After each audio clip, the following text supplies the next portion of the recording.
Hey, it's Steve Zotke with the Traction Reaction Podcast. I'm here with Chad Delagrange with a very special car. This is an old sprint car. This is the Delagrange Hisso. And I first saw this car back at the Milwaukee Mall in 1974. It's always been an iconic car for me.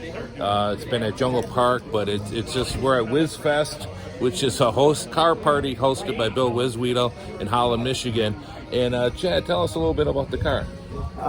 Well, it was originally built in 1929 by William Howe of Chesterfield, Missouri, and it was campaigned throughout the Midwest with drivers such as Maury Rose, Bill Cummins, and heard rumors of Rex Mays possibly driving it. But my grandfather purchased it in 1939.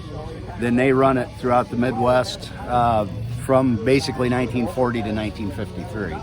And it's been in our family ever since. And tell us about the engine. Is that the Hisso? Is that the original engine, or how does that work out with this? This happens to be the last variation of. It maintained the same crankcase its entire life, but it did get different cylinder blocks. It was updated. This happens to be an E4, which was the best performing and most popular for the Hisso engines.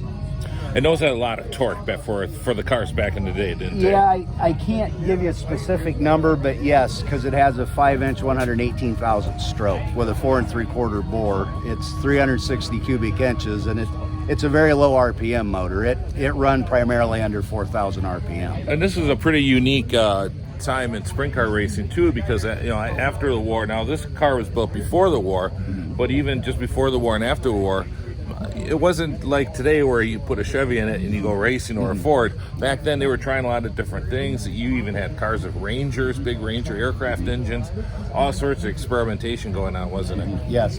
Yeah, really, if you're interested in history and pursuing that, it's incredible what the range of cars were, because you could have a Model T framed converted motor that in some instances could compete with something like this on some tracks.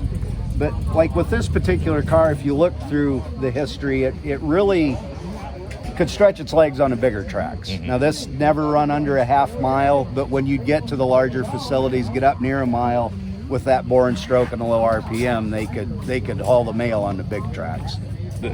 What's unique about this car too, it wasn't chopped up, put in a barn. This thing has been complete all its life. Correct. And within the same. So walk us through your family and the ownership. Well, we have kind of a peculiar family story. My grandfather was 48 years old when my dad was born in 1945. He had raced earlier in his life, had raced motorcycles, had raced cars in Fort Wayne, but kind of had a gap, and he was actually helping Frank Merkler at the time that Gail Lauer drove Ford, and post-war they had a lot of success with CSRA. So my grandfather purchases his car in 1939, and basically, other than mechanical upgrades with the motor and a couple suspension changes, it maintained its original form from just how it was built in 29.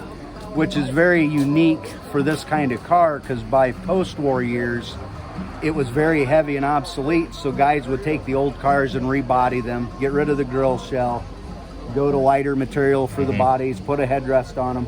Unfortunately, till the very last day this car run in 1953, it never got those upgrades. Very heavily involved in that. And it kind of gets lost in translation, but back then, that was only 20 years past a lot of those guys still running. Oh, yeah. I mean, there were guys that were still there racing that day that had run against this car. Sure. But anyways, in 74, they were, or I'm sorry, it was 1975. They were in Carrollton, Ohio at a fairgrounds. And he let Billy McGee drive the car, which Billy McGee had driven Merkler's 505 back after the war. He also went by Billy Spinks, kind of an alias. But anyways, McGee gets in the car and goes out like it's 1946 all over again. He just tears the place up. And my dad said he was terrified because you couldn't stop him.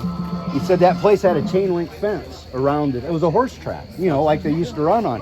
He said there's people just standing right up the fence, and McGee's out there just hell-bent for election. Throwing clay. Oh, yeah, and he said he was so afraid if something happened, he'd have killed 10 people because he'd have run over them.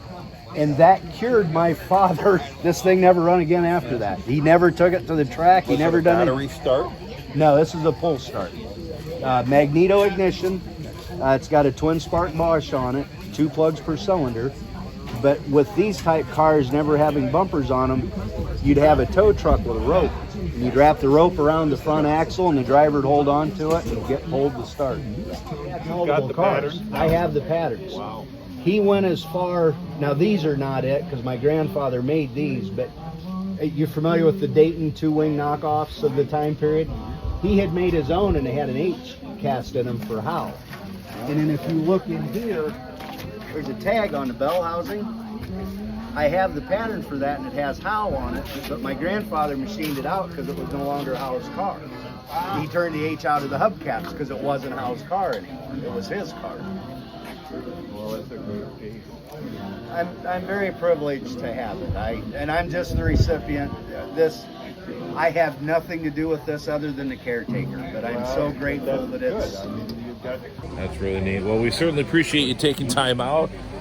Just a wonderful car, and you know, it doesn't get much better than this for a vintage sprint car of this quality. Thanks to your grandfather, Clarence. Yes. Chad, we certainly appreciate it. Well, I appreciate the interview, and I'd like to thank Bill Wiswedel for inviting me up, and I'm very What a great grateful. host. Yes. Oh, yeah, fantastic, and it looks like a great venue of cars out here. So very, very happy to be here. All right. Thank you so much, Chad. Appreciate it. Thank you.